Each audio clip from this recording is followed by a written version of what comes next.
Signora Maria Bonariazzeda, 81 anni e una residente nel Corso Sì, Vittorio. signore. Lei che disagi lamenta? Che non c'è un mezzo per le persone anziane, a parte il fatto che ci sono dei lavori adesso non sarebbe possibile, e di tante cose. Comunque, a prescindere, posso criticare un po' anche il sindaco che si fa consigliare dagli assessori che ne sanno meno di lui. Scusi. Perché? Che danni ci No, sono nel lui corpo che crede che disagi? quando gli assessori gli danno dei consigli, lui li prende come oro colato, invece dovrebbe stare attento e vedere il rovescio della medaglia, che molte volte danno dei consigli che sono rovinosi. Quali Ha capito? sono i consigli che hanno rovinato il corso? Il corso. Il corso hanno messo quasi alla miseria quelli che operano nel corso, che hanno un'attività, capito? È per voi Non ci residenti? vanno più, lo sa bene lei che le persone anziane prima passavano in macchina, guardavano vetrine, eccetera, e si documentavano su quello che potevano acquistare. Adesso non c'è più niente, è diventato un deserto il corso, perché non c'è movimento e poi le macchine non possono passare, non c'è comunicazione, in poche parole. E gli abitanti, nonché quelli che stanno... Come lei, per esempio? No, io non ho attività. Per No, cui lei è un capito. abitante però. E sono un E lei che abitante. disagi lamenta?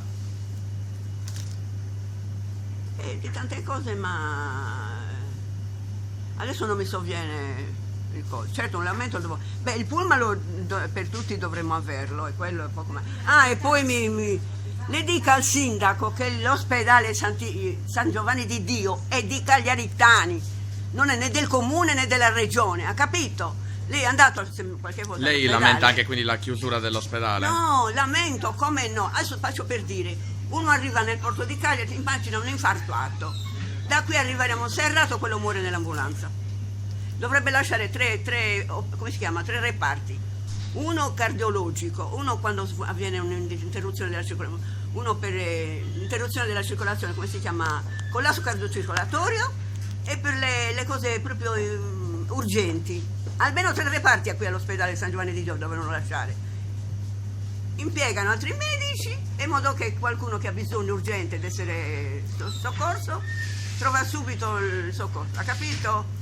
E lo ripete al sindaco che l'ospedale non è del comune, assolutamente, né del comune né della regione, dei cagliaritani, perché tutti quegli uomini che li vede a mezzo busto, li ha visti quelli nell'ospedale? Quelli tutti nobili che hanno versato delle soffre ingenti per costruire, perché i cagliaritani avessero un ospedale, capito?